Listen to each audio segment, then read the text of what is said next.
how do you justify when a T1 is annualized or versus like having to actually underwrite on a T12? Because there are some times when a T1 or a T3 should be your guiding numbers because you would be priced out if you go on a T12, but in what scenarios does that actually make sense? Yeah.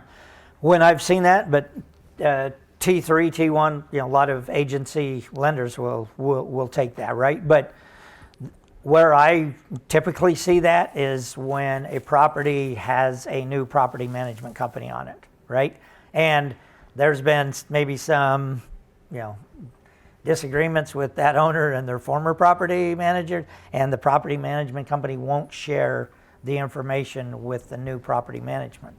So sometimes that new property, that's all they have is, say a T3 or even a 2 or 2 months worth, right? So that's where I've usually seen that, happen. Yeah. Right? I mean, we have a property right now where we have 3 months and it's this exact scenario.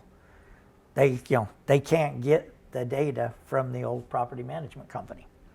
They won't send it to them. So all we have to go off of on that is, 3 months. Thank goodness all 3 months have, been pretty stabilized. Yeah. So, that's a good thing, because that T12 or the T12, that's the biggest thing for a lender. They want to see that income and stuff is pretty well stabilized, right?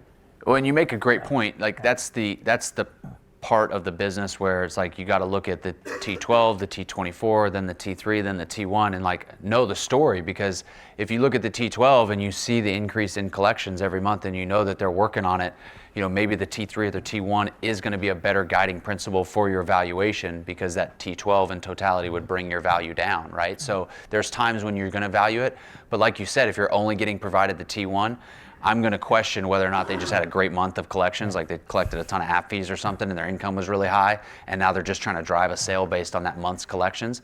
You got to see consistency in that stuff.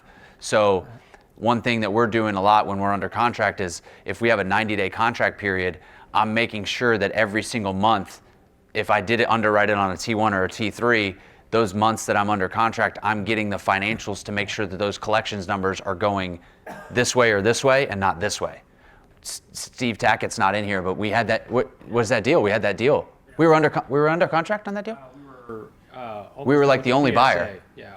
And we were like negotiating the contract, and as we were negotiating, the contract was going back and forth. It was a big deal.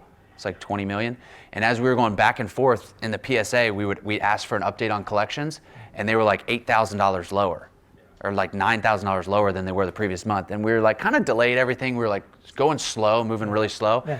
And it kicked into the next month, and we asked for collections, and they were $12,000 lower than the previous month. So a total of like $20,000 lower, like they were way off. And we were like, whoa, what's going on with the property? Because we're watching our loan to value, we're watching our LTV go like this, as collections go like this, our loan's getting worse, but our purchase price is staying the same. And so we're just like, we had to bail. Like best decision we made was just, sometimes the best deal you ever did was the one you didn't do, like we bailed. Yeah. Hey, we got to get out of this thing. Yeah, ask the broker why there's only a T1. Yeah. Right? Just ask them what the story is. Try to get the story behind, what is that, right? Because they should be able to give you at least a T3, at least. Yeah. Unless there's some very extraneous it's a red flag if whatever. They can't at least provide it, right? It doesn't mean you go off of it, but if they can't provide it, that's a big red flag. Doesn't mean don't do a deal. It just means keep it on.